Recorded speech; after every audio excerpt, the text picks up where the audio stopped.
Vanakkam Friends, welcome to Kamalas Samayalarai. இன்னைக்கு நம்ம ஒரு ஹெல்தியான ரெசிபி ஒன்று பார்க்கலாம்.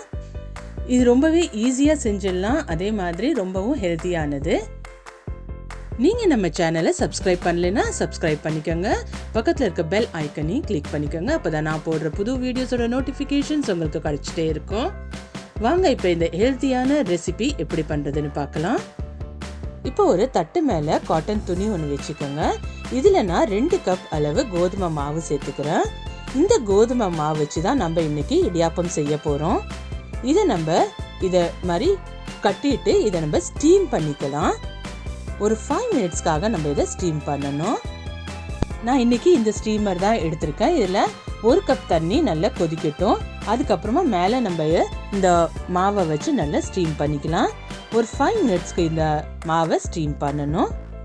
பாருங்க, 5 நிமிஷம் கழிச்சு நம்ம இதை செக் பண்ணி பார்க்கலாம்.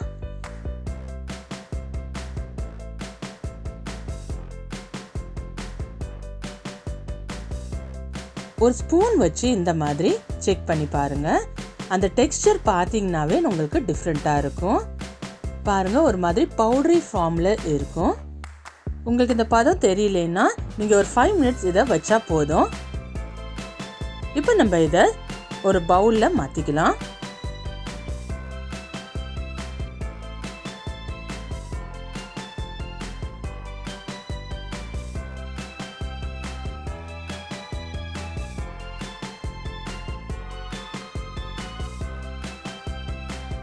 இப்போ நான் இதில் 1/2 ஸ்பூன் உப்பு சேர்த்துக்கிறேன். சேர்த்துட்டு நல்லா மிக்ஸ் பண்ணி விடுங்க.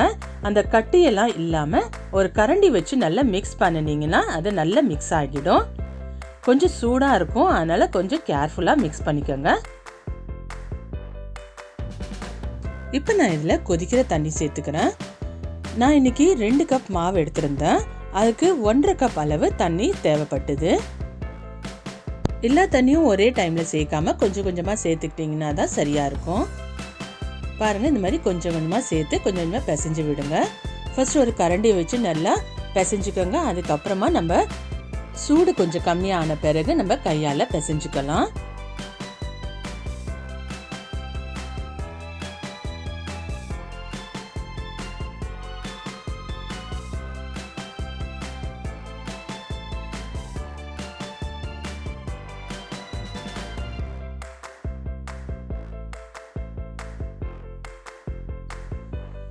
பாருங்க, இந்த மாதிரி நம்ம மாவு பிசைஞ்சு எடுக்கணும். பாருங்க எவ்வளோ சாஃப்டாக இருக்குன்னு, கையிலலாம் ஒட்டாமல் வரணும்.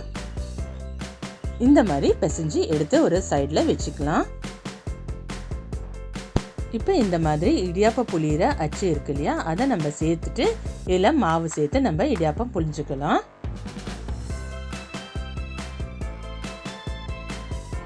பாருங்க, இந்த மாதிரி கொஞ்சம் கொஞ்சமாக மாவு எடுத்துட்டு நம்ம இதை சேர்த்துக்கலாம்.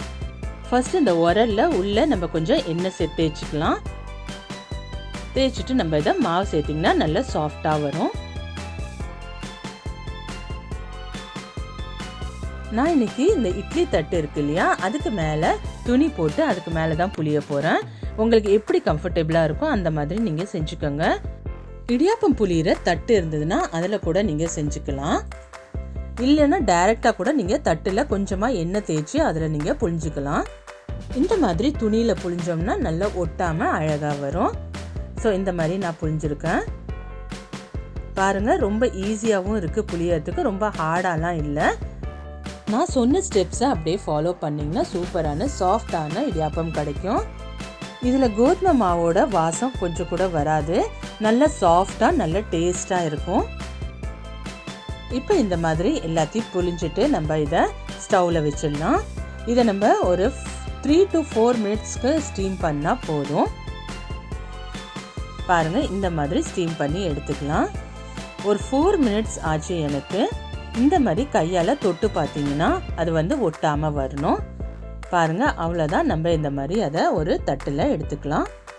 பாருங்கள், துணியிலனா கொஞ்சம் கூட ஒட்டாமல் எவ்வளோ அழகாக வந்திருக்குன்னு.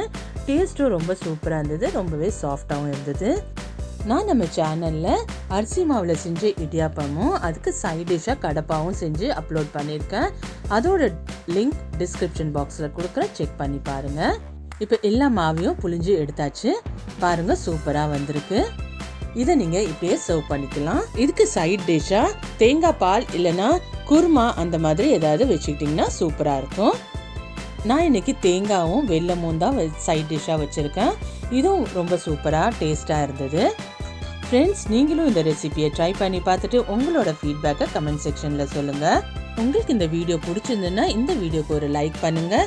உங்கள் ஃபேமிலி அண்ட் ஃப்ரெண்ட்ஸோட ஷேர் பண்ணிக்கோங்க.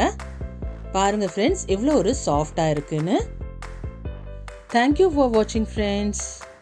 இதே மாதிரி இன்னொரு இன்ட்ரெஸ்டிங்கான ரெசிபியோட உங்களை மீட் பண்ணுறேன். Until then by.